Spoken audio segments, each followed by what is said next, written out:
What's up, fanatics? My name is Steve, or as Twitter calls me, Akiba.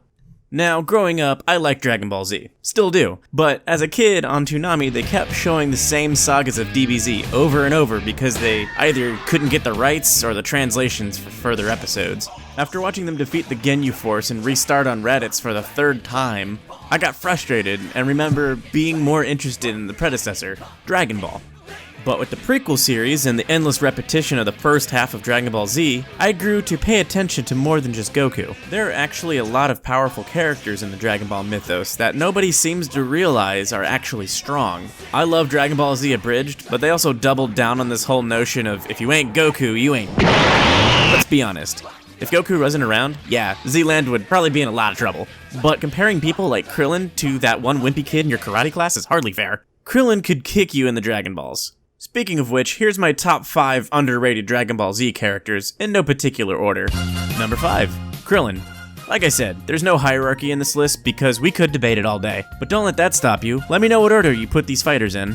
I mainly mention Krillin because when the subject comes up, Krillin is always the first person to come to mind. He's also a personal favorite of mine. He's not the second strongest character behind Goku, and in fact he's far from it. But he is technically the strongest human on Earth. But really, he is. And not just because of some arbitrary power level picked up by a scouter. He's always there in the big fights, and actually fighting too. Yeah, okay, he dies a lot. But do you ever wonder why he's there in the first place, instead of any of the other B-list Z fighters? It's because they don't stand a chance. And Krillin does. Now, maybe you're thinking that's just a coincidence, and he really should be sitting it out with the rest. Well, I'm not so sure about that one. First of all, Krillin has been in the Dragon Ball story for a long time. He trained with Goku as a kid under Master Roshi, and for a long time after. For a while, they were pretty evenly matched in terms of training. But if that's not enough, Krillin actually has the ability to do one of the most powerful moves in the Dragon Ball Z series, the Destructo Disc. He used this thing a number of times, and even though it's slow and inaccurate, you can cut through pretty much anything, including Frieza's tail, the entirety of Kid Buu, and the top of a mountain. Other people have used it, but Krillin was the first one to use it, uses it the most often, and the most iconic times it's performed, it's by Krillin. Number 5, Krillin. Just try to fight him. Number 4, Yamcha. Okay, Yamcha does kinda suck. But again, thanks to Dragon Ball Z Abridged and the silliness of the original Dragon Ball, his strength is really underplayed. He was the first real opponent to Goku in Dragon Ball. It's hardly fair though because, well, it's Goku he's fighting, so obviously he loses. But man, as a kid, I thought he looked cool and his Wolf Fang fist was rad because you never really quite saw what it was, just a bunch of swoosh effects, and then he suddenly hit you and you're just like, bah! Anyway, when the next person you really pin him against is freaking Master Roshi in disguise, it's no wonder he lost to him in the tournament. I think the problem with Yamcha is that he's always used for that trope.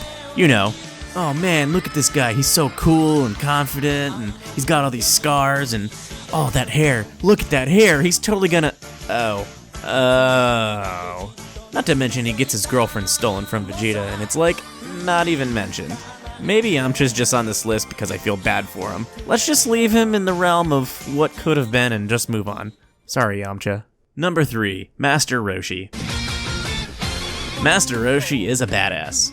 Yes, it practically took all he had, and it was while his opponent was a kid, but he has defeated Goku. He's also the one who trained Goku and taught him the Kamehameha.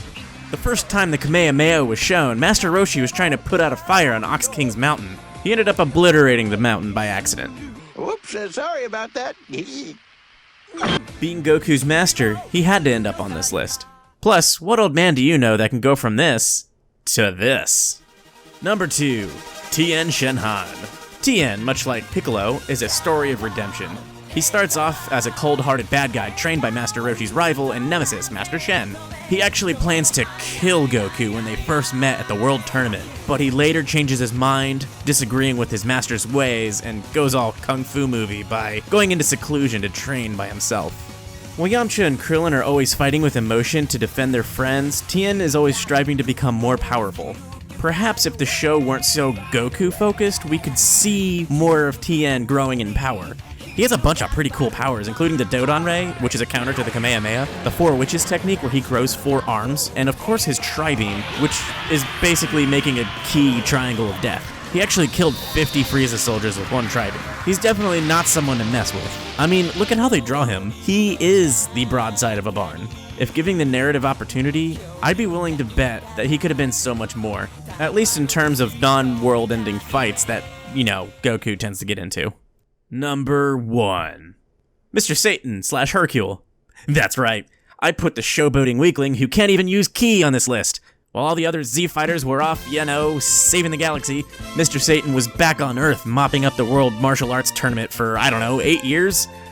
Yes, it was because all of the real heroes were gone. It's kind of funny that Mr. Satan is the butt of a joke because he's probably the most American character on the DBZ universe. He also kind of sounds like a cliche WWE wrestler. In reality, I'm sure even Yamcha could beat Mr. Satan head-on. But there's one thing no other character on this list can claim, besides Master Roshi, because he barely fights. Mr. Satan has been in the face of world-ending danger, and has never died. He attacked Cell head-on and was tossed aside so easily that you thought he would have died on impact. Nope. He's punched by Trunks and smashes through a wall at the tournament. Dead? Nah. What about when Super Buu does his human extinction attack that kills almost every Earthling? And guess what?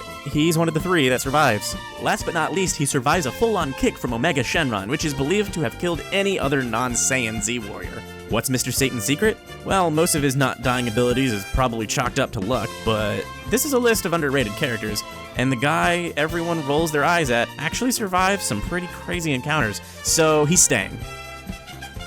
Did I miss anyone on this list? Some non-Goku characters that you think deserve the spotlight? Let me know. I'm sure we all like Goku, but there's so many other interesting characters that are powerful in their own right.